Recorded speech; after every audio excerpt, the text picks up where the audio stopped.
Y bueno, voy a aprovechar para presentar a Celeste Guerrero. Ella es arquitecta, docente de la Universidad Nacional de Córdoba. Comparte su estudio Guerrero Bioto, un estudio de Córdoba. Así es.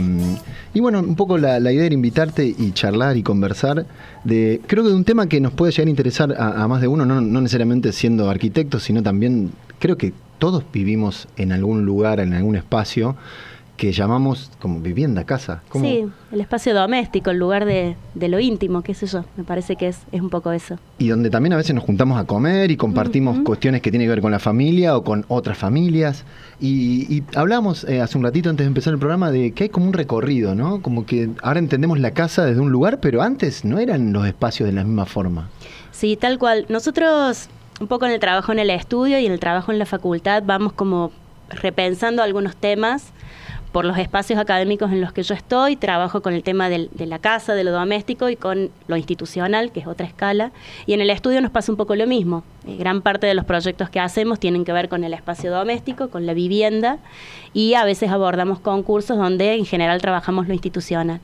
Pero sí nos interesa siempre como poder repensar el espacio de la casa, porque a veces nos da un poco la sensación de que se viene como reproduciendo un tipo de vivienda, un tipo de arquitectura de la casa que casi está quedando un poco obsoleta, se reproduce un tipo de lugar para habitar que cuando uno lo pone en jaque comparado con cómo han cambiado las formas de vida, la relación de lo doméstico con el trabajo, los vínculos familiares, incluso, bueno, hay muchas viviendas que no están habitadas por familias, sino que por ahí son núcleos de convivencia más diversos, más abiertos, con miles de configuraciones, y sin embargo todo eso ha cambiado y pareciera que la casa sigue siendo la que era. Entonces, un poco la mirada hacia atrás nos sirve como para pensar para adelante, ¿no? Porque hay como algunas categorías de la casa que uno las tiene como naturales, entre comillas, que no siempre fueron así.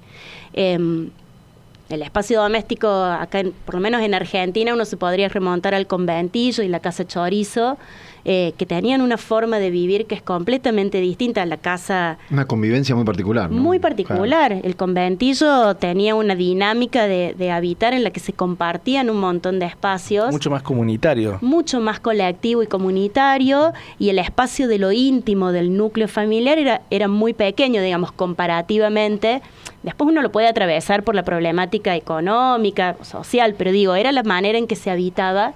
Y el paso del conventillo a la casa chorizo y luego a la casa cajón tiene que ver con esos cambios y tiene que ver también con una serie de instituciones por detrás que empiezan como a decir también cómo se tiene que constituir la familia. Los conventillos en un momento se empezaron fuertemente a tildar de promiscuos.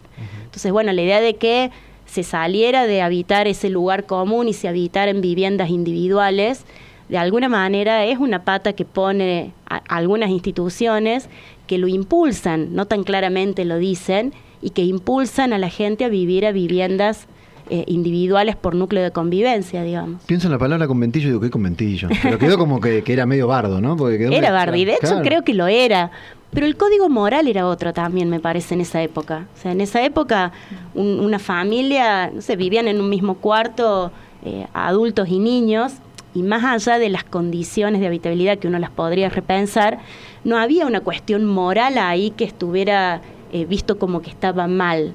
Y bueno, en un momento eso cambió. Digamos, hoy tenemos totalmente naturalizado que adultos y niños duerman en cuartos separados, pero no fue siempre así. Claro. De hecho, en la casa chorizo no era así. La casa chorizo era para una sociedad mucho más abierta, así que era más información, donde los códigos morales eran otros, quizás muy estrictos para algunas cosas, pero más laxos en otras. Vivían madres, padres, tíos, tías, primos, niños, todos juntos, mezclados. Bueno, no, y la idea de la puerta con el pasillo, claro. O sea, no había, era como, ibas entre cuartos, abriendo puertas y pasando espacios que quizá eran de lo íntimo y claro. Para llegar a un lugar que era más de uso común, ¿no? Era una sucesión de cuartos, uno atrás del otro, conectados por puertas, pero ahí también había una cosa, por eso es interesante pensarlo. En las casas chorizo, que son todos cuartos iguales, digamos, no hay una jerarquía de espacio que diga que un espacio es más importante que otro. O el que da a la calle, capaz, puede ser. El que da a la calle, pero una vez que entraste, sí. Los cuartos, o sea, habitaba un cuarto muy parecido, los niños, los adultos, pero quien habitaba el cuarto del fondo, quien pasaba por el cuarto de todos, era el padre de la familia. Claro. O sea, nadie tenía intimidad, lo único que tenía intimidad era el varón, jefe de familia. Y eso te está diciendo algo de las formas de vida, de las formas en que se organizaban las familias. O sea, es interesante en ese sentido, porque el espacio está jerarquizado, pero la composición social de esa familia tiene una jerarquía vertical bastante autoritaria y muy clara, digamos. Totalmente. Quizás me estoy salteando, ¿no?, en la historia, pero lo traigo más a la actualidad. Y vos hablaste de las instituciones, y una de las instituciones que ha cambiado su paradigma es la familia, ¿no? Que hoy la familia quizás es más papá con un hijo como tipo nómade, vamos a decir, entre comillas, sí. Y mamá viviendo en otro lado, y es como normal, y un poco lo que decías en un comienzo, ¿no? Cómo la casa quizás se está quedando un poco atrás en ese sentido, ¿no? Porque seguimos viviendo en casas que fueron construidas hace 50, 60 años, que tienen una formación o una disposición que quizás ya queda obsoleta, como dijiste al principio. Sí, tal cual. Y un poco ese es como el desafío, tanto en la escala del estudio como en la facultad, con los estudiantes, como poder repensar eso. Después, por supuesto, en el laburo, en el estudio, eso que querés repensar, investigar, reproponer, está atravesado por una clienta, un cliente, por la cuestión económica, hay muchas capas superpuestas, pero sí poder repensar cómo uno está proyectando el espacio de lo doméstico para dejar de reproducir una arquitectura que ya es absolutamente anacrónica. Hace un ratito hablábamos, fíjense las casas que ustedes conocen o quienes tienen estudio y charlan con sus clientes. En general, si es un núcleo familiar, te piden habitación principal y habitación de niños. Bueno, no sé si ya las relaciones entre adultos y niños tienen esa jerarquía, que madre y padre tengan que tener un lugar mejor que los niños. Bueno, no sé, creo que las relaciones han cambiado un poco. Incluso eso parte de pensar en que seguimos pensando en la familia monoparental, que tienen hijos, que...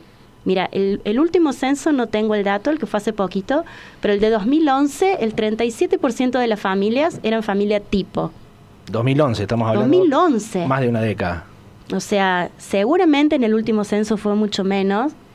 Son claramente minoría, hay miles de tipos de núcleo de convivencia, y sin embargo, si vos ves la arquitectura de las casas que se construyen, el 99% están pensadas para mamá, papá, niños, adolescentes. Entonces, a mí me parece que ahí hay una cosa para repensar que es súper interesante. De hecho, de la casa chorizo a la casa cajón, digamos, la casa que uno conoce como del plan Eva Perón, qué sé yo, como la casita compacta, ahí también un poco el Estado, la iglesia, como, la familia tiene que conformarse de esta manera, no es más el bardo que era tíos, tías. Incluso hay unos textos súper interesantes que son de folletos del Estado de esa época, que dicen claramente, la casa tiene que tener un lugar de estar donde el padre se sienta a leer el diario, mientras la mamá cocina y cuida a los niños, y el padre tiene control de lo que pasa en la casa. O sea, es tremendo. Y donde la arquitectura habla desde una lógica de normalización social, en todo caso, que tiene que ver con, por ejemplo, el trabajo a la casa, de la casa al trabajo, ¿no? Claro. También, y el vínculo con esa casa y las relaciones de intimidad y de poder adentro que se dan. Totalmente. Entonces, a mí siempre me gusta como decir que la arquitectura no es ingenua. Uno puede intencionarla si haces consciente el proyecto, y si no, la arquitectura va a decir cosas, aunque vos no te des cuenta cuando la proyectaste. Pero la arquitectura te propone, te facilita, te limita, no es ingenua para nada, dice un montón de cosas. Y no solo en el espacio doméstico, lo ves en cualquier arquitectura. O sea, vos ves la Escuela Manuel Belgrano, digo que la mayoría la debe conocer, en Córdoba, que es una escuela que está como mundialmente reconocida, es patrimonio de la humanidad.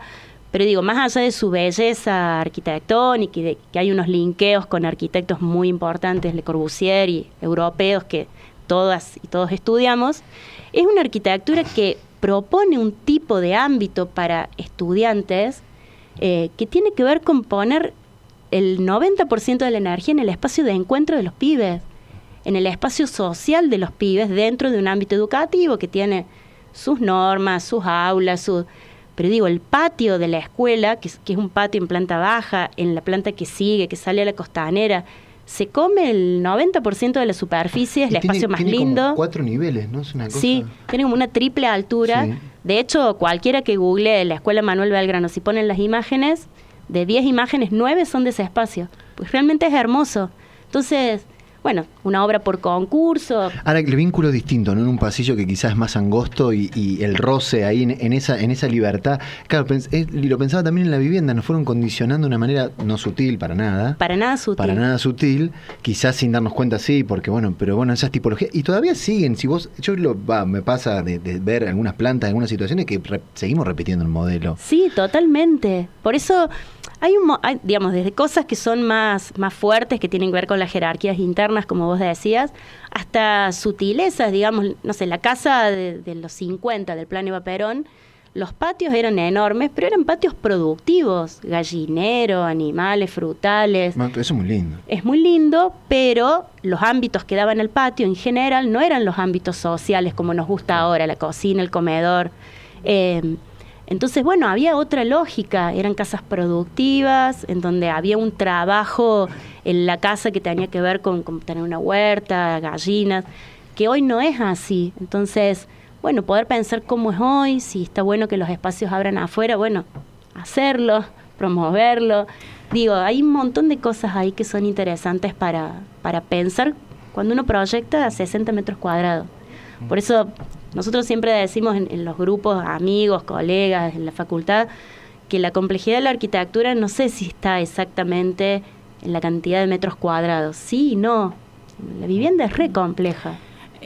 Pienso en esto de la dinámica social, si el individualismo que aparentemente reina en la sociedad tiene que ver con esto de vivir o apuntar como forma de vivienda a monoambientes oscuros con pocas ventanas, paredes muy blancas, donde uno sale a pasillos de edificios prácticamente vacíos y no quiere cruzarse con el vecino de enfrente, que un poco la pandemia pone en jaque eso, ¿no? Claro. Porque había que empezar a golpear puertas en algunos casos, con esto que pasa a veces en la calle, en la sociedad, que decimos, bueno, no nos importa el otro, no lo podemos ver, no lo podemos registrar, cuando estamos como en ese entorno que hoy es lo mínimo y vital de una persona. Un monoambiente es algunos ni llegan a lo mínimo y vital que una persona necesita para su desarrollo. Sí, sí, totalmente. Incluso esto que vos traes a cuento de la luz, de la calidad de los espacios, también, digamos, hoy que está como puesto el tema de la sustentabilidad y los recursos, y está muy bien que esté puesto en discusión, bueno, muchas veces cuando uno dice arquitectura sustentable empieza como a aparecer en el imaginario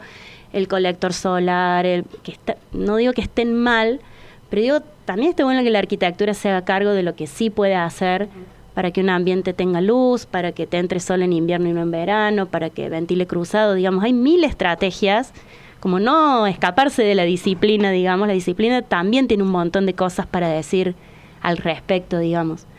Bueno, a vos que te gusta el cine, no sé si vieron la serie de La Arquitecta, que es de Oslo. No la vi, sí, la queríamos recomendar, pero no la encontré con subtítulos en español y no queríamos traerla a Eterio si no teníamos subtítulos. Sí, yo la vi doblada, claro, me costó un poquito, pero tenía muchas ganas de verla. Sí. Pero está bueno porque un poco pone en jaque eso. Es como una distopía que no llega a proponer cosas que todavía no suceden. Es como si encendiera un poquito más cosas que ya pasan. Pero bueno, gente viviendo en lugares sin luz, sin aire, en cocheras en desuso. Y el Estado ausente, los grupos inmobiliarios promoviendo eso. Es muy interesante para verlo. Mira, volviendo a la metamorfosis de la vivienda, estaba pensando un poco, bueno, como vos dijiste, yo vengo del palo del cine, en las pantallas, ¿no? Porque vivimos en la era de las pantallas y cada uno tiene una pantalla en su bolsillo y llegamos a casa y hay 2 o 3 pantallas más. ¿Cómo influye eso en esa generación de espacios y la vivienda? Bueno, ahí un poco nosotros vemos también, de nuevo, en esto de reproducir, digamos, hoy los dispositivos se han comido, digamos, un montón de objetos que antes habitaban la casa, ¿viste? Totalmente. O sea, televisores, videograbadora, el equipo de música. Bueno, ahora el disco está de nuevo, por suerte, puesto en valor, pero una cantidad de objetos, máquinas de escribir, no sé, muchos objetos que antes ocupaban la casa y que ahora ya no la habitan más. Entonces, también está bueno como repensar eso, qué hacen las personas en la casa, qué objetos usan, qué cosas guardás, qué cosas ya no, qué lugares usás, no sé, la cocina. Capaz que hoy con el delivery ya nadie cocina, no sé si hay que seguir teniendo, no digo que no, pero digo como hay que seguir repitiendo la cocina o las cocinas se comparten. Bueno, hay una autora, eso no lo inventé yo, pero hay una autora española, Ana Puigen, creo que es el apellido, donde ella plantea la idea de las cocinas colectivas. Ella hace una tesis doctoral y ella dice, si uno proyecta un edificio en donde todas las unidades son muy pequeñas, ¿por qué poner una cocina en cada unidad? Mejor en cada unidad tener más espacios sociales, de descanso, de disfrute, y compartamos la cocina. Bueno, hace una tesis con eso ella. Entonces... Bueno, ahí hay sostenibilidad en el uso de recursos. Claro, sí, totalmente. De hecho, ella, por eso está bueno esto como de mirar para atrás, como que no es la historia en sí misma. Ella hace esa tesis becada y viaja a 4 o 5 países del mundo en distintos continentes. Y entre ellos viene a Latinoamérica y recupera los comedores, que acá en Latinoamérica existen hace un montón y se ¿En siguen. el conventillo no era así? Y en el conventillo se compartía la cocina y el baño, sí. Y en el conventillo también se compartía, igual que en la Casa Chorizo, la cocina estaba afuera, porque era cocina carbón. Un día como hoy. Claro. La cocina carbón hay que tenerla prendida mucho tiempo para que logre ese calor. Te morís. Entonces, y el baño porque no había sifón, el inodoro, o sea, los olores del baño estaban en el espacio, entonces por eso estaban afuera. Que ahí también, digamos, ese fue un cambio tecnológico que voy a decir, está todo bien hoy con la impresión 3D, pero digo, los cambios tecnológicos power, así que realmente patearon el tablero, por lo menos fueron la cocina a gas y el sifón del inodoro, solamente la curvita del inodoro de abajo que hace que con el agua los olores no se vuelvan, eso cambió completamente, el baño y la cocina entraron a la casa. Claro. Y ahí cambió el espacio de lo doméstico, digamos. De hecho, hace poquito me enteré, yo no sabía, bueno, Doña Petrona, que le debe conocer todo el mundo. ¿Puedo sumar el lavarropas? Porque sí, me parece... Totalmente, yo superador. Muchísimo el lavarropa permanentemente, y esta cuestión de que las mujeres no tenían que salir a lavar fuera de su casa, y eso hizo que la mayoría de esas generaciones se quedaran adentro de la casa. Totalmente. Perdieran ese espacio colectivo que incluso era el lavado de la ropa. Sí, totalmente. Hace poquito me enteré que Doña Petrona, vieron que tiene un libro de cocina, como... Bueno, cuando aparece la cocina a gas, la empresa de gas la contrata, digamos, gran parte de la banca para que ella haga ese programa, y el libro es porque son recetas para cocinar con gas, que es distinto a cocinar con fuego, digamos. Los tiempos de cocción. Entonces, Doña Petrona lo que viene a hacer es a decir, che, hay cocina a gas, cocinemos con esto, y con esto se cocina así. Y de hecho, bueno, tuvo 1000 años su programa de televisión, el libro es como icónico en la Argentina, no sé.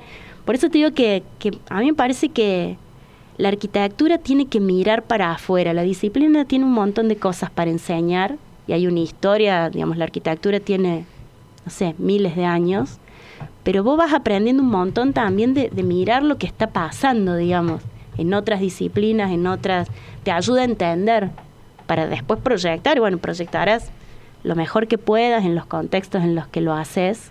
Pero me parece que ayuda como a entender. A mí me parece re interesante eso. Te escuchaba recién y pensaba, bueno, no podía evitar pensar con lo que decías de esto de la cocina compartida y los espacios por ahí, espacios muy reducidos que podemos aprovechar. Y por otro lado, de contraparte, el crecimiento de los barrios privados y los countries y una vivienda totalmente diferente a la que se plantea, o que vos estás planteando o planteaban en la tesis esta chica española, esta tesis tan interesante. ¿Cómo esas dos cosas conviven en un mismo, un mismo espacio? Es difícil porque hay una pulsión muy fuerte de quien tiene mayor poder adquisitivo de privatizar la ciudad, lamentablemente. Yo no estoy de acuerdo con los barrios privados, pero por la simple razón, primero de que estás privatizando un espacio que es colectivo. A mí siempre me gusta pensarlo, yo vivo en un barrio abierto, en Córdoba. ¿Qué pasaría si yo pusiera en las 2 esquinas de mi cuadra una barrera, 2 guardias, y dijera, bueno, nos pusimos de acuerdo los días de la cuadra, acá no pasa nadie? ¿Cuánto duraría eso? Nada. Porque no lo podés hacer. Bueno, ¿por qué lo pueden hacer un grupo en un sector de la ciudad? parece que hay algo ahí que hay que repensar, solo porque tienen mayor poder adquisitivo, porque tienen más dinero para poder pagar eso, que a la vez se sigue nutriendo de la ciudad. No es cierto que te vas de la ciudad, o sea, te estás nutriendo de la ciudad en un montón de aspectos, y hay un Estado que permite eso, porque esa también es la otra discusión. Con consumos energéticos altísimos, costos ambientales muy... Sí, y pensaba también en estos espacios domésticos de la vivienda. ¿Hay un espacio que te guste más de la casa? ¿Cuál es el espacio que decís, entro a una casa y me gusta, no sé? Yo creo que el patio. Mira. Para mí, poder tener... De hecho, yo vivo en una casa del Plan Eva Perón, una casa pequeña que la pudimos arreglar y quedó muy linda, pero bueno, así como acotada. Pero tiene un patio enorme. Tenemos un fondo de 20 metros no sé, a 30 cuadras del centro de Córdoba, no es que... y para mí ese patio es como el tesoro de la casa, digamos. Porque me parece que es la posibilidad esto, como de sol, de aire, de conectar con otras cosas, de que toda la casa se ilumine, de que toda la casa tenga aire. Yo el patio es uno de los lugares, pero bueno, también porque me gusta el contacto con el sol, bueno, hay una cosa más personal, ¿no? Pero si te lo dijera disciplinarmente, ni siquiera es necesario que sea tan grande, pero poder tener una afuera propio, que vos puedas armar una pileta de lona, tener un gato, un perro, sentarte al sol, no sé, a mí me parece re valioso. Bueno, y de hecho la pandemia vino un poco a poner en jaque eso. Se revalorizaron esos espacios. Se revalorizaron mucho. De hecho, yo conocía mucha gente que vivía en departamentos muy lindos, pero sin balcón. Y bueno, era fuerte estar adentro 24/7, en un interior, por lindo que sea. Me parece que los afuera, sea patio, balcón, terraza, patio en altura, poder tener un árbol, poder tener sombra, no sé, para mí en general es como el lugar que más me gusta, o que más disfruto por lo menos de las casas. Y hablando un poco, volviendo a esto de la arquitectura y al programa, me parece que nos quedaba como algo interesante que podemos conversar, que tiene que ver con una forma también de operar o de trabajar o que nos permite también construir y materializar otro tipo de espacios, que son los concursos, ¿no? Los concursos públicos, sí, que tan buenos son, o por lo menos intentan serlo. Son saludables. Son saludables, digamos, son saludables con todos sus errores, defectos y virtudes. Pero bueno, me gustaría que nos cuentes un poco cómo es la experiencia del estudio de ustedes con los concursos. Nosotros, bueno, somos un estudio de 2 socios, un estudio relativamente pequeño, y abordamos los concursos un poco como le pasa a muchos estudios amigos. Son encargos que es muy difícil que te lleguen al estudio, porque en general los concursos abordan instituciones grandes, digamos. Entonces, es una oportunidad para... Programas distintos son. Claro, son programas distintos, digamos. Hay concursos de vivienda también, pero la mayoría o muchos tienen que ver con escala institucional, no sé, facultades, museos, ampliaciones de escuelas, bueno, como que tienen una escala que nos súper interesa abordar y que difícilmente te lleguen al estudio como un encargo particular. Entonces, hay una posibilidad ahí de ensayar en proyecto cosas que uno viene como pensando también y reflexionando, que el concurso te da la posibilidad. Y también es una instancia en la que compartimos con otros estudios, que si bien nosotros somos 2 personas, 2 arquitectos en el estudio, nos vamos como asociando con colegas, a veces para concursos, a veces para proyectos, a veces para obra, y eso también te va como nutriendo, digamos. La instancia de concurso claramente es un momento de compartir, de poner en discusión temas con colegas que nos interesa conversar algunas cosas, y bueno, siempre son a riesgo, es un esfuerzo grande. Hablaba hace poco con un colega que me decía, bueno, cuando hacemos concurso paramos todo. Nosotros no paramos nada cuando hacemos concurso, entonces se solapa con la vida laboral, personal, entonces bueno, encendés fines de semana, bueno, horas extras, pero la verdad es que está muy bueno para poder abordar otras escalas, para poder pensar otras cosas, y el concurso tiene que de principio a fin, vos no tenés un interlocutor que te va diciendo esto sí, esto no. Entonces podés ir al 100% con tus ideas y con tu propuesta, y eso también está bueno, que es distinto al laburo en el estudio, en el que uno propone y hay una persona que te dice, bueno, por acá sí, por acá no, que también es interesante como instancia, pero bueno, el concurso tiene esa otra cosa que nos gusta abordarla cuando podemos y cuando aparecen concursos que nos interesan también. Entiendo que bueno, hay concursos quizá de una públicos, de lo público, también hay instituciones privadas, pero pensaba, ¿no? Qué importante que es para toda ciudad, dependiendo cada escala, cada ciudad, cada economía va cambiando, no las ciudades tienen el mismo poder de fuego para disponer de un presupuesto para encarar una obra y lo que implica hacer un concurso, pero qué, con todos los errores, repito, ¿no? Que tiene, qué democrático que termina siendo y qué importante para operar en la ciudad, de abrir la posibilidad, incluso laboralmente, ¿no? Porque sí, totalmente. Y eso, bueno, lo dijiste hace un ratito, va a ser riesgo. Claro. Es un riesgo que uno toma para asumir un encargo, pero al mismo tiempo decir, bueno, vamos, a ver, pongamos este grupo de personas a discutir esto, que lo harán entre ellos y después lo presentarán, para ver cómo se puede mejorar la ciudad. Claro. Y en esa experiencia me parece súper valorable y creo que sería más que haya más concursos todavía. Vos has participado en concursos públicos quizá y comitentes que son privados. Sí. Y en esa dinámica y en ese trabajo, ¿qué es lo que más rescatás? Más allá que recién decías que de esto de trabajar en equipo, que está buenísimo, que también genera rispideces. Sí, pero es lindo, está tiene bueno. Tensiones que son interesantes de sobrellevar y si ganás es todo más lindo, por supuesto. Y construirlo ni hablar. Pues, bueno, me acuerdo otro tema que podemos estar hablando un montón de cómo ahí se abre otro programa. Vamos a dar otro programa hablando de cómo se construyen esos concursos, que después pasan cosas que son catastróficas para todos, para la ciudad y para el que lo diseñó. Pero me estoy yendo y no te hice la pregunta. Del vínculo que vos tenías y que tienen en realidad ustedes con estos concursos y cómo funciona en el estudio. Sí, nosotros compartimos, hablo de nosotros porque en el estudio compartimos lo que decías recién, el concurso público es una herramienta absolutamente democrática y hay que apostar ahí. Incluso para el comitente, sea un municipio o un privado, vos pensás que un concurso público, un concurso abierto, de pronto tenés 20, 30, 40 propuestas y vos podés elegir. O sea, también es interesante como posibilidad para el comitente. Nosotros hemos hecho algunos concursos de obra pública. Hicimos un concurso que fue el último para un comitente privado, que eran unos laboratorios para la Bolsa de Cereales y la Cámara de Córdoba, que ahí obtuvimos el primer premio, estuvo re bueno, muy contentos, con un equipo, con el estudio Mira, con el Guillemir, un amigo, colega. Y bueno, ahí fue interesante porque cuando nos dan el resultado del concurso y en las conversaciones posteriores, es muy interesante también la devolución del privado, que te comenta un montón de cosas de las que se ponderaron y se tuvieron en cuenta, que de alguna manera te permite también como entender el encargo. Cuando uno hace un concurso, vos lees una base, que es un texto de 20 hojas, y proyectás. Entonces, después el intercambio con quien solicitó ese encargo es sumamente interesante.